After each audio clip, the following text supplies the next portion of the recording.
Welcome everybody to the MLM Lunchtime Leadership Show. I am Bess McCarty in Victoria, Kansas. And we are covering right now a John Maxwell book called Talent is Never Enough. And today the chapter is that practice sharpens your talent. I just love this book that we are reviewing and presenting on. It has stories. It begins every chapter with stories that you just can't put down.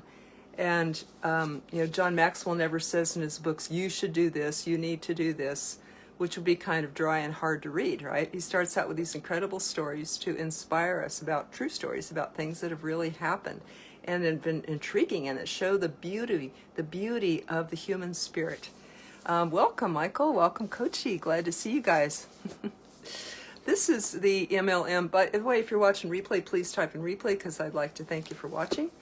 And this show is sponsored by our generic school for network marketers. I call it now our alternative school for network marketers because I realize how different we are and how we hope to be pioneering some best practices in network marketing, different than I've ever seen anywhere else. So I love our school. It's been in existence over 10 years now. And Jeffrey David Gamble and I teach in the school. Jeff and Brandy Pember present the MLM Lunchtime Leadership Show Monday through Friday at 11:30 a.m. Eastern Time, and I present on Wednesdays. And we cover one personal growth book a month. And often it's John Maxwell's, who's my favorite. I just love his books. He's written over 100 of them and has been called the #1 leadership expert in the world. So it's perfect for network marketers, even though this show is for all entrepreneurs. This show is to help people grow, to educate, equip, and empower entrepreneurs and create independent servant leaders. So it's sponsored by the school. You can find all the replays for the show and Jeff's cliff notes for all the books at the MLM Lunchtime Leadership Show Facebook group. So if you haven't gone there yet, oh my goodness, you can get a free ebook of John Maxwell's, you can find all the replays, and you can find some interesting discussion with the top 600 MLM leaders that are in that group. So encourage you to go check it out. And I am going to invite a few people and encourage you to, welcome you to do that as well. People who are interested in entrepreneurship, personal growth, network marketing, John Maxwell. All of these people might find interest today because I'm going to tell a cool story about practice, how practice hones talent. John Maxwell says that talent is never enough. You can't skate by on just talent alone, and some people try, but they find out that they need other aspects too, which I'll share with you in just a minute what those are. He found 13 things that we need besides just talent. And this practice that I'm covering today is one of them. So he says we need all of these things to succeed. The talent is almost like God-given, but the rest of the qualities we add ourselves. And that's what earns us the success when you combine those things. So I'm inviting a few people, welcome you to share this in other Facebook groups that could benefit as well. Could be personal growth, MLM, entrepreneurs. These topics really apply to success, but it could apply to all personal growth and personal life as well. So, okay, enough inviting. And if you are here to sharpen your talents in life, in your business, or perhaps in your network marketing business, if you're here to sharpen your talents today, please type in yes, because I got some real cool clues for you, okay, and some good exercises that John has shared. So let's begin.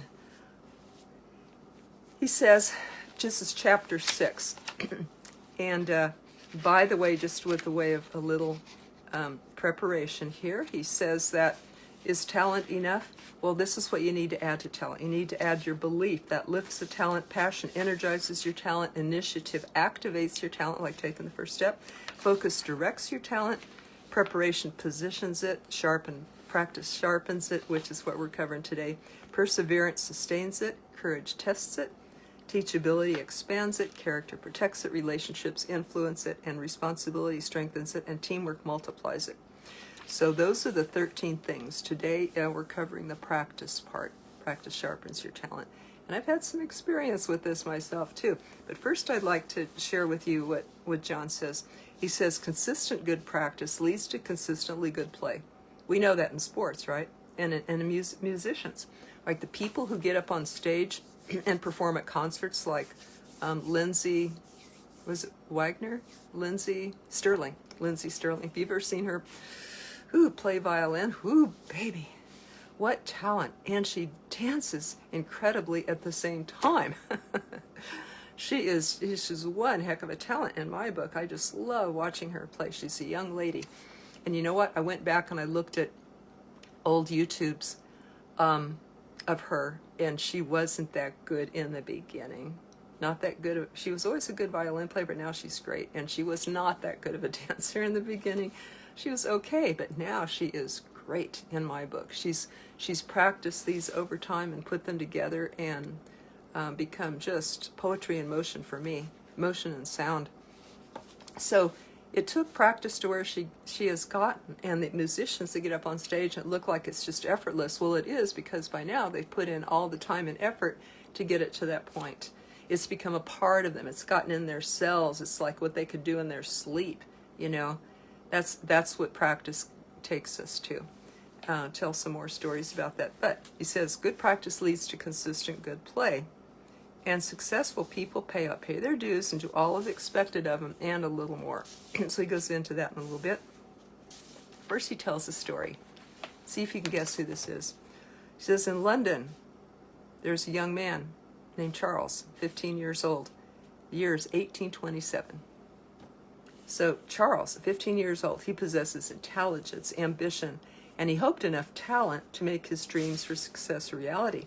He grew up in a lower middle class family that always struggled financially, and his parents always spent a little more than they made and borrowed money to do that. They had 8 children, 8 mouths to feed and all that. But his father ended up in debtor prison for a few years, and or for, doesn't say how long, but Charles was put to work gluing labels on bottles in a factory. He hated it. Later on, he had a little more time to attend school again, but when he was a good student, but at age 15, he knew his school days were over. He had to help the family. So he was sent off to work again, this time as a law clerk. And he was glad. It was better than gluing the labels and all that, and he learned some things, but then he found it really drudgery. He quit that one and joined another law firm, but eventually he resigned. But by that time, he had actually saved some money. So unlike his parents, he saved a little money. He could afford to take a little time to spend some hours at the reading room at the British Museum.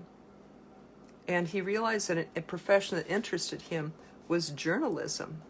And he had he saw that, he loved it, and it would require no formal education or any kind of apprenticeship. His uncle was a reporter, and with the benefit of books in the museum and some coaching from his uncle, he learned shorthand writing. He became a freelance court stenographer at age 18, and kind of a well-known one at that. Then eventually he became a reporter, and his family said, oh, you're going to fail at that. But he didn't. He was very successful, and he became known as the most accurate, the most trustworthy reporter that engaged on the London press. And so then he went to work for the employer, the Evening Chronicle, but he still desired more. He wanted to be more than just a reporter. He wanted to be an author. He began by writing sketches of people and traveling around and writing about that, and writing about his walks around town, around London, and writing these interesting sketches of people, his observations. He was ecstatic when in December of 1833 his piece appeared in the monthly magazine. He had dropped it in and submitted it, didn't know if they published it, and they published it actually without his name or any pay or anything like that, but that was okay. That was a start for him. Meanwhile, he's getting better and better. So for a year and a half, he wrote articles and stuff with no payment, just to receive recognition from the editors and readers as his pieces were published.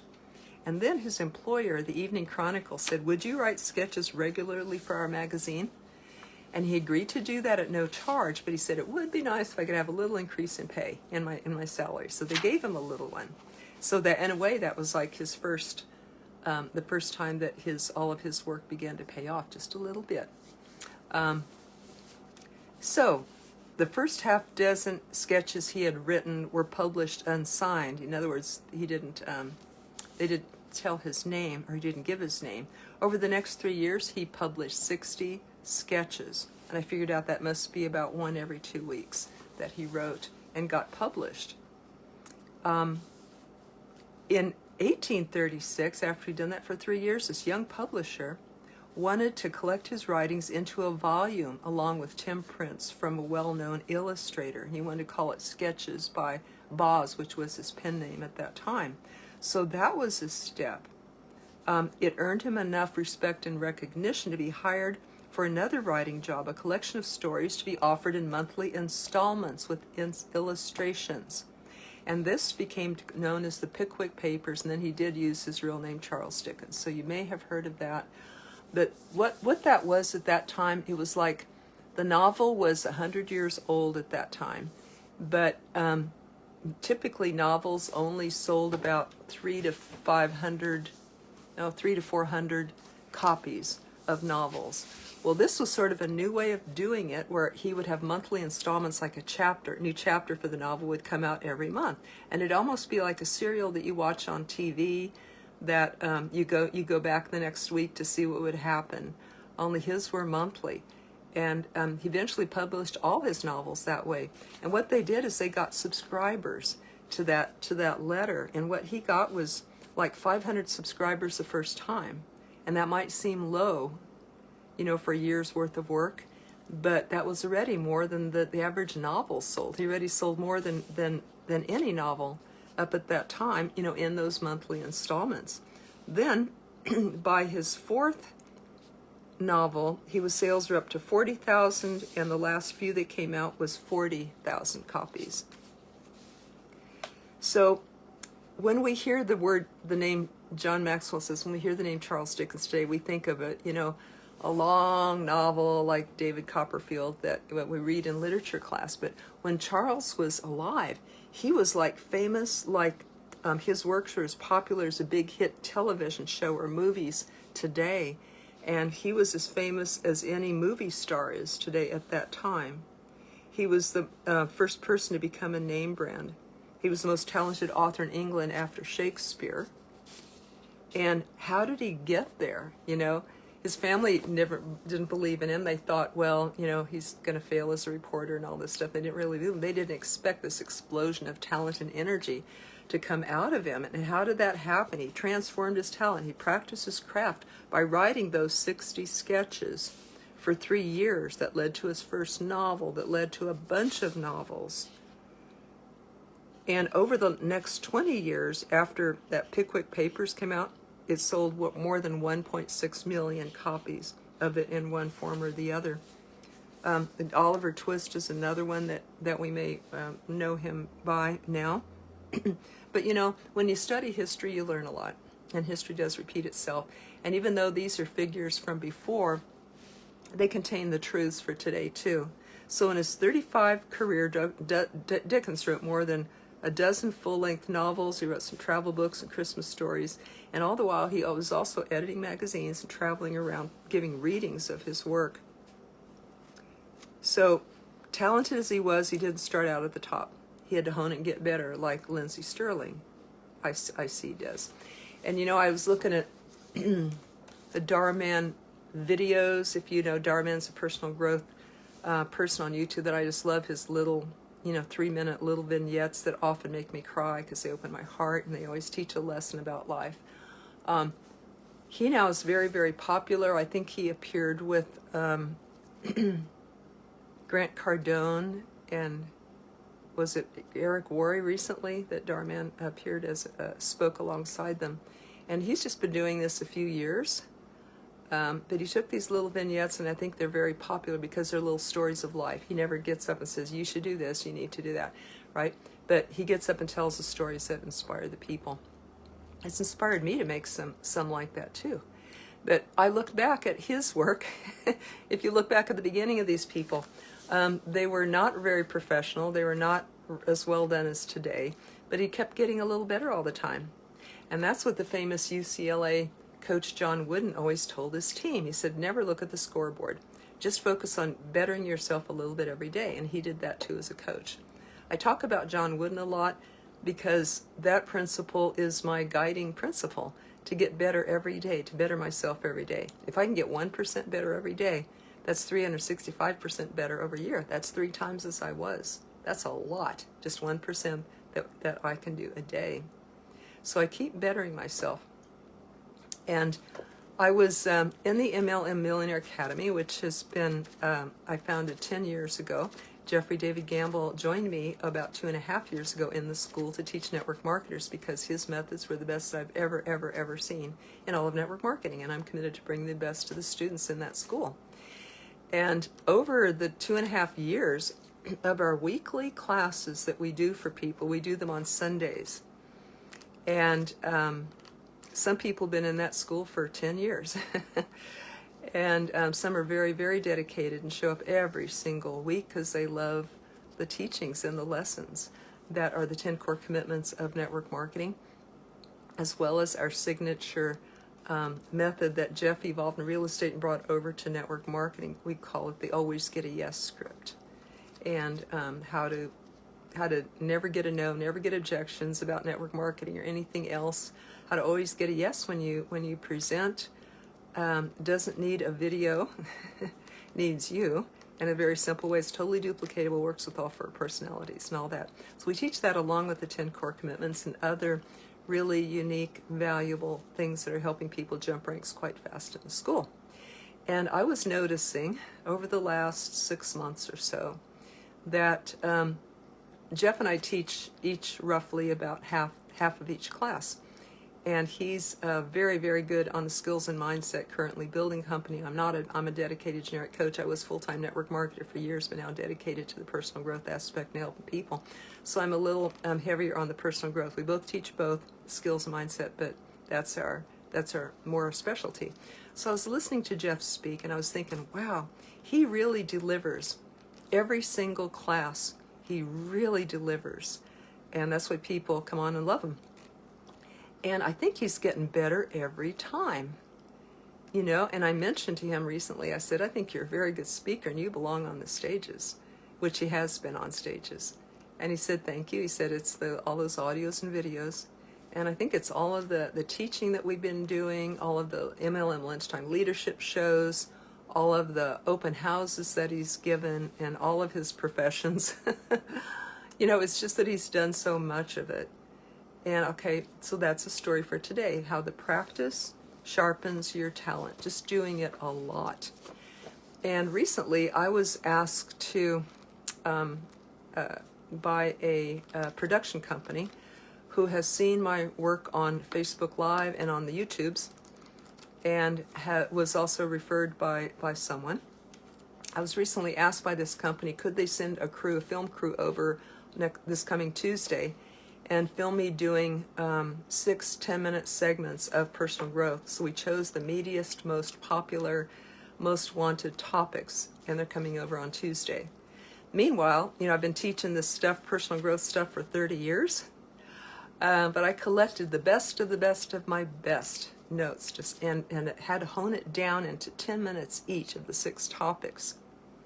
And so I've gotten those honed down. I'm writing them out step by step, and now I'm going to practice them every day, maybe several times each, every day until Tuesday, so that I can be ready and that they can flow well, and that I can deliver my best. And I'm thinking, how did all this happen? Well, it's the years of doing these Facebook Lives. Just a few years ago, I was not good at being on video. I struggled. I had to look at notes, or I had to carefully think of all, I didn't want to look at the notes, so I carefully was trying to think, remind myself of all the important things that I wanted to cover, which made my talking kind of stilted and stiff and not very interesting to watch. And I thought, I'm no good at this. But then I got better, and I found a few tips and tools and tricks to get better. But one of them is just talking with you as a friend. You know, another is that preparation that we covered yesterday in this book, preparation. Preparation positions your talent, and then practice sharpens your talent. So I can say that I've, like Lindsay Sterling, have put in the time. Also, I was a teacher at Body Mind College in San Diego for 15 years. I think it's the best school in the U.S. for body, mind, and psychology and personal growth. And I happen to live near it. So I was a teacher there, went through their 2-year program, then I was a teacher there and taught that 2-year program for 15 years. So I became a trainer of therapists, a teacher of teachers and coaches. And all of that teaching experience, it was kind of natural for me to be a teacher and start the school, the MLM Millionaire Academy, because I really want to help people, and I believe in what I'm helping people with so much. So all of that, it seems to have added up to where, you know, a producer calls me and says, hey, can we send a crew out to you and film you? So I'm thinking, well, okay, there's the steps again. And you know, Robert Kiyosaki underlines this in his book, Rich Dad, Poor Dad. He says, don't work for pay, work to learn. And I mean, that's been a principle for 20 years ago when I read that book. But now I'm experiencing and understanding more as I observe life, and have gone through that time and tried to apply that. Robert Kiyosaki took his first job, first major job at selling Xerox machines. And what does that have to do with success? Well, he said they had the best sales program that he knew of, so he got trained as part of the job. And 3 years later, he became the top salesman there. Then he quit and then went to go learn another thing.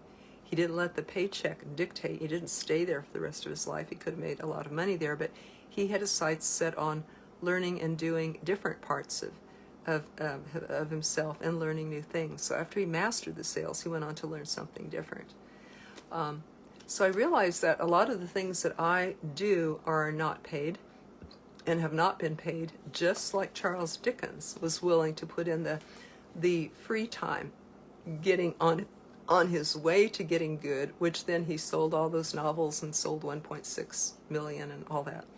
But first we have to put in the time, don't we? And it's the same way in network marketing. We practice to get good. So many people in network marketing lament that they're not getting paid in the beginning months or years as much as at their job. Heck, I know people have taken 16 years to do their personal growth work and clear out blocks with themselves and get skills. One was Holton Buggs, and one was my friend Melody James McFarland. You know, and Holton said, it took me 16 years to become an overnight success. And Melody knew that she's spoken for our school, the MLM Millionaire Academy, a couple of times. And she shared that she knew that, you know, she was getting her ducks in a row. She was preparing herself over that time and doing a lot of personal growth to where when it was time, she and her husband found the right company, and then they just exploded. Everything came into play at that time. Thank goodness we could be patient with ourselves and put the building blocks in place, because it takes that personal growth and it takes getting skills. Even the skills we teach in the MLM Millionaire Academy may not yield immediate results, but if a person, with the people who have stuck with them, it does yield fast results. But it depends on perhaps what they've done before, how much they do of it, how persistent, how coachable they are. All of those things come into play as how fast that will pay off. But we need to be patient with ourselves and say, gosh, I want success, but if I had everything in place, I'd be there now. So let me honor the process of learning, even though it might be slow. Let me respect that's what it takes, just like growing a tree. But just as surely as growing a tree, you are growing, and I am growing. Absolutely. If we aim to get 1% better every day and do our personal growth work, which is why people come onto this show. It's an easy, fast way to get your personal growth in. I'm going to share a couple more points from this chapter before I close. The power of practice. Practice positions talent, and preparation positions talent. Practice sharpens it. His tips from John. Practice enables development. It leads to discovery. Quote from Harvey Mackay, a good leader understands that anything that's been done in a particular way for a given amount of time is being done wrong. Every single performance can be improved. So we don't want to get stuck. We don't want to get complacent. We don't want to go to sleep. Okay. Practice shows and builds commitment. Your performance can always be improved. The sharpening process is better in the right environment. So let's give ourselves that, including support people and classes and skills. You must be willing to start with small things. Dale Carnegie, don't be afraid to give your best to what are seemingly small jobs. Every time you conquer one, it makes you that much stronger. Let us focus on how much stronger I'm getting as I lift that weight or do my best. I'm getting better. I'm getting better each time. Even if it's no one ever knows, it will show up in my abilities and in my skill. The tiniest little things. Let us do with all our heart and do our best. Very small differences practiced consistently will produce results. It does add up. Just like a tree growing. There's a price to pay to reach each level. One half of Sidney Howard says, one half of knowing what you want is knowing what you must give up before you get it. Practice demands discipline. The 5 pillars of practice. Here's how to put this all into practice here. Pillar 1, an excellent coach or teacher. It's the quickest way to success, says Eric Worre and Tony Robbins, and every successful person has a coach in some way or other to shortcut their success. You could shortcut about, 20 times of the length of time it would take. So why not get a coach, mentor, an excellent one, the best that you know, and hire them. Arrange for that. Ask them. Well worth the money, because the average investment on coaching comes back 7.8 times. That's the average, according to a survey. I have to find this resource for that. Welcome, Natalie, and welcome, Carol. Glad to see you. Talking about, you guys were presenting from John Maxwell's book, Talent is Never Enough. Chapter 6, Practice Sharpens Your Talents. We're talking about the benefit of that and the payoff of that over time, consistent and in purposeful practice. Number 2 pillar, give it your best effort. So nobody just gets better just by repeating stuff, but we want to give it our best. And Andrew Carnegie says there's no use whatsoever trying to help people who do not help themselves. You cannot push anyone up a ladder unless he himself is willing to climb. Number 3 pillar, have a clear purpose. And we know that a ship will go where it sets its sails, right? So we want to make sure you're aiming in the direction that you really want to go. Number 4 pillar, the greatest potential. Bill Hybel says most people feel best about themselves when they have given their very best. So you can have equal focus, effort, and purpose, but it still have different results because the person is focusing on their greatest. They're not going to go for mediocre, and they're not going to settle. They're going to go for I want to fulfill my greatest potential and make this life all that it can be. Carol says hi. She's a good friend. Thank you for joining, everybody. And if you are willing to sharpen your talent with practice at whatever your goal is, whatever your aim is, please type in yes, because I want to acknowledge you for that. Ooh, that's what I'm aiming at. Okay, number 5 pillar is the right resources. So it could be the right classes, coach, school, books, but we need that. Talent plus practice is a talent plus person, putting the talent plus formula into action. And that can be include a little extra effort, a little extra time, a little extra help, and a little extra change. That little extra is going that one step more. Now, to put these into practice, John Maxwell has 5 tips to put this book into practice. Not just hear it, but actually use it. So he says, think about these 5 things, the 5 pillars. Think about each one, and maybe see which one you're weakest at, which one you could do better. 1, have an excellent teacher, coach. 2, give it your best effort. 3, have a clear purpose. 4, invest your greatest potential. And 5, get the right resources, everything that you need to practice well.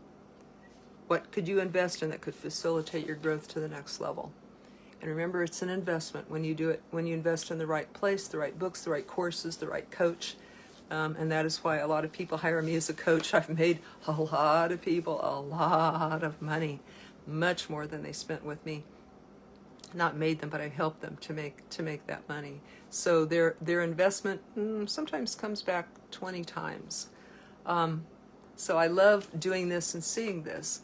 It is an investment. I also have a coach and a mentor, and anything that you spend on a coach, mentor, or all these personal growth courses or anything like that, trainings, that's tax deductible if it's for your business. I mean, I believe it is. Check with your accountant for sure, but usually, often it's tax deductible.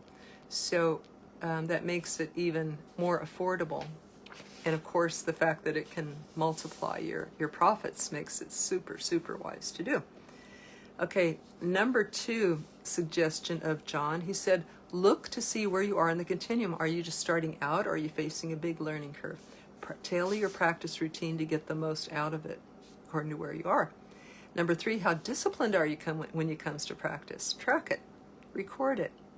Because most of us think, oh, I worked on my business today, but when they look and track it, they maybe only made 2 calls, right? Or read a personal growth book. So it helps to track your practice as well as other things in your business, like how often you present and all that. Number 4, This Wisdom by Elmer G. Letterman. The average human being in any line of work could double his productive capacity overnight if he began right now to do all the things he knows he should do and stop doing all the things he knows he should not do. We could double our productive capacity.